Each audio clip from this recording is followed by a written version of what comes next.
Hello guys, welcome back again. You're a superhero.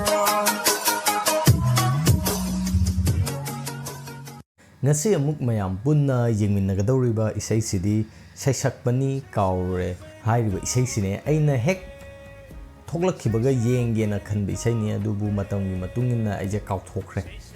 ado mayamna suggest tawbada sigi isai se yaure thagatjari mayam punna kamain tawge habadu yengminase already mayam yengamani na khalle ado aiga muk mayam punna yengminase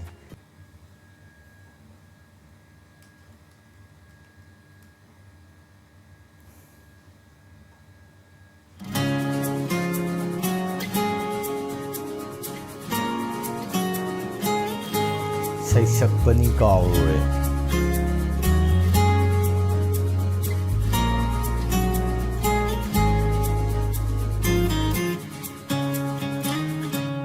Matam sigi irangda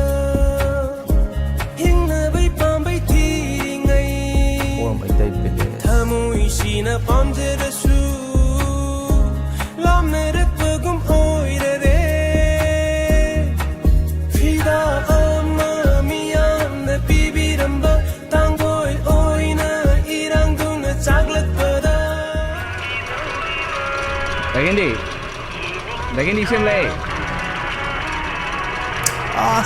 saije Sheisakpani Kaorure Sheisakpani Kaorure Sheisakpani Kaorure Sheisakpani Kaorure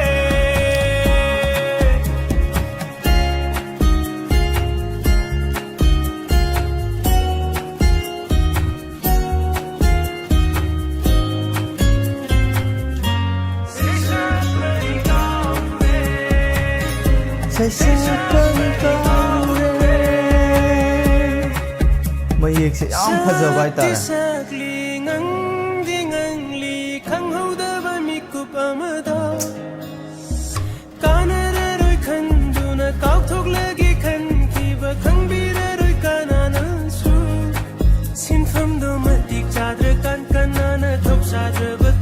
tumba yadaba guli bawa charakpadi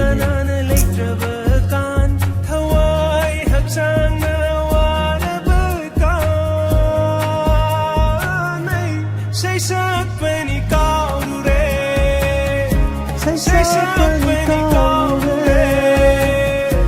Sheisakpani Kaorure samase Sheisakpani Kaorure kangkhong chai de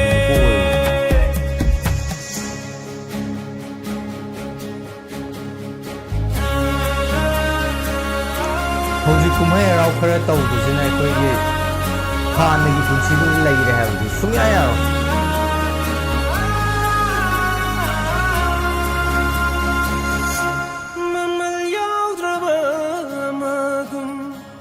Maksilaklani manido Taithokpina balaitana Mangkragani yasuna Mamayaudraba amadum Mansilaklani manido Samthokpina balaitana Mangkragani yasuna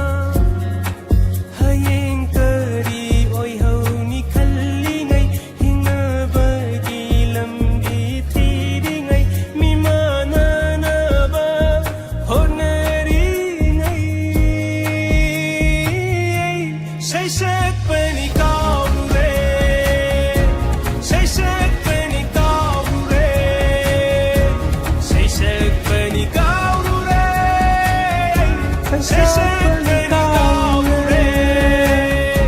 Sheisakpani Kaorure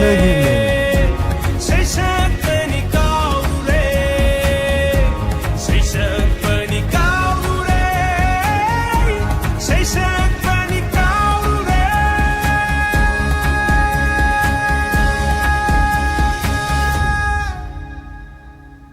Sheisakpani Kaorure Dinesh Naure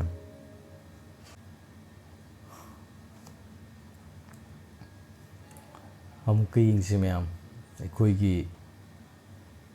ꯅꯤꯡꯁꯤꯡꯕꯁꯨ ꯐꯩꯅ ꯈꯜꯂꯦ ꯍꯧꯈꯤꯕ ꯊꯧꯗꯣꯛꯁꯤꯡꯗꯣ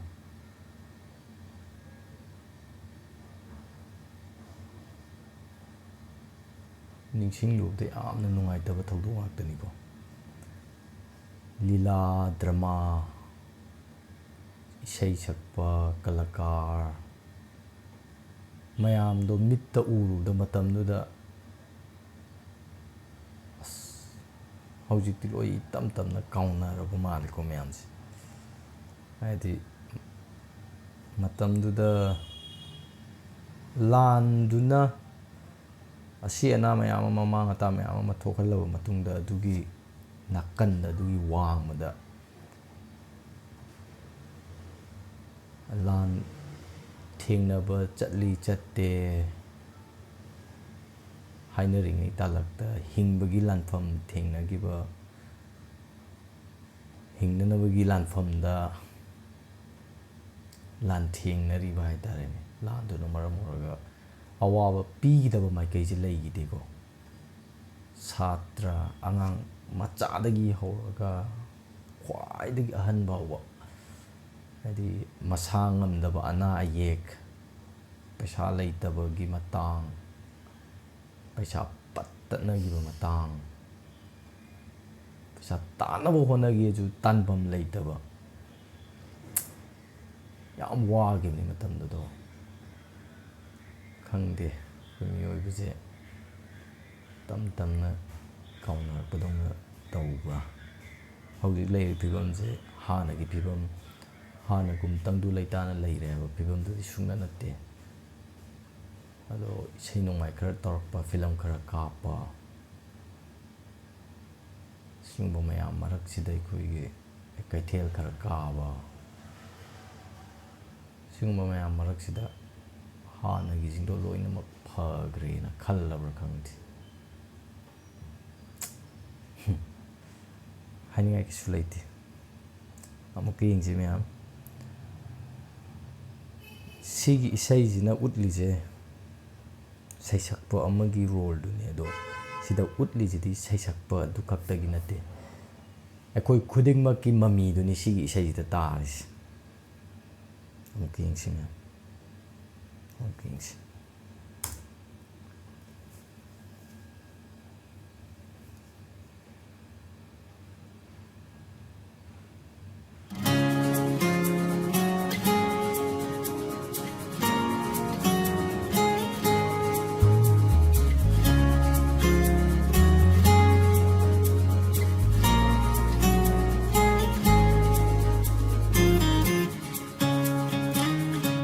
ꯃꯇꯝꯁꯤꯒꯤ ꯏꯔꯥꯡꯗ ꯍꯤꯡꯅꯕꯩ ꯄꯥꯝꯕꯩ ꯊꯤꯔꯤꯉꯩ ꯊꯃꯣꯏꯁꯤꯅ ꯄꯥꯝꯖꯔꯁꯨ ꯂꯥꯞꯅꯔꯛꯄꯒꯨꯝ ꯑꯣꯏꯔꯔꯦ ꯐꯤꯗꯥ ꯑꯃ ꯃꯤꯌꯥꯝꯅ ꯄꯤꯕꯤꯔꯝꯕ ꯇꯥꯡꯒꯣꯏ ꯑꯣꯏꯅ ꯏꯔꯥꯡꯗꯨꯅ ꯆꯥꯛꯂꯛꯄꯗ ꯁꯤꯒꯤ ꯏꯁꯩꯁꯦ ꯗꯒꯤꯅꯤ ꯁꯦꯝꯂꯩ ꯌꯥꯝ ꯐꯖꯈꯤꯕ ꯏꯁꯩꯅꯦꯕ ꯑꯁꯤꯁꯦ ꯍꯥꯞꯆꯜꯂꯛꯄꯁꯦ ꯁꯤꯗꯅꯦꯕ ꯆꯥꯛꯏꯁꯦ ꯑꯁꯤꯒꯤ ꯃꯇꯝꯗꯨꯗ ꯑꯩꯈꯣꯏ ꯌꯥꯝ ꯅꯨꯡꯉꯥꯏꯕ Sheisakpani Kaorure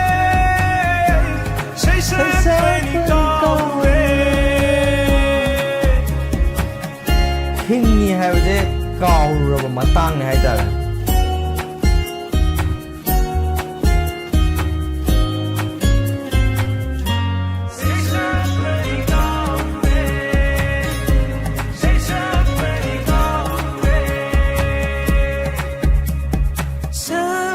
Sakli ngangdi ngangli khanghaudaba mikup amada kanararoi khanduna kauthoklagi khankiba khangbiraroi kanana ꯅꯤꯡꯁꯤꯡꯅꯔꯤꯀꯣ ꯃꯌꯥꯝ sinfamdo matik chadraka ꯌꯥꯝ ꯋꯥꯈꯤꯀꯣ kanana ꯑꯩꯈꯣꯏ thopsadrabakan yengsinbinaba kanana ꯇꯥꯟꯅꯕ ꯍꯣꯠꯅꯕꯗ thawai ꯄꯩꯁꯥ haksa ꯇꯥꯟꯒꯦꯁꯨ ꯐꯪꯗꯕ ꯂꯥꯟꯒꯤ ꯃꯇꯦꯡ ꯄꯥꯡꯉꯤ Sheisakpani Kaorure Sheisakpani Kaorure 하이닝베리 아무래 아두고 아이나 하이드르게 좀 해야 너희나 강나라고 하더니 해다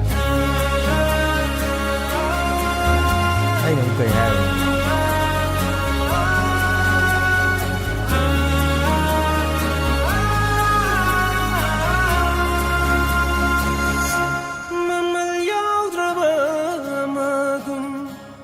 Silaklan이 manido Daytokpina balay mani oirani kragani yasuna sigi sindiyo paisa thamambase yamna emotional oiba haitarene sigi paisa yengpa matang sigi matang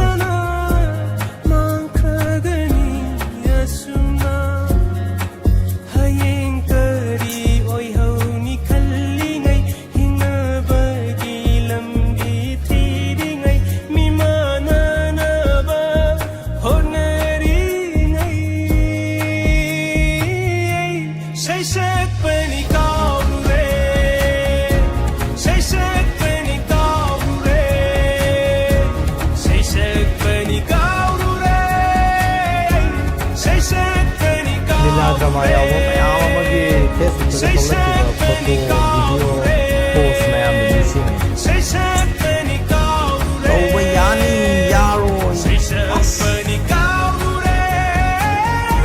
Sheisakpani Kaorure Hawaii party go mayam ma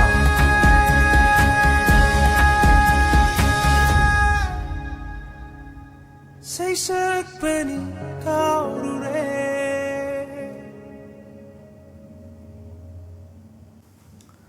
mayam punna Sheisakpani Kaorure yengminakhre isai sina piningiba message se mayam khangamgani na khalle isai jina piningiba message sidi mayam hena khangamani aina thoidokna hairodrasu yare aina hairubagisu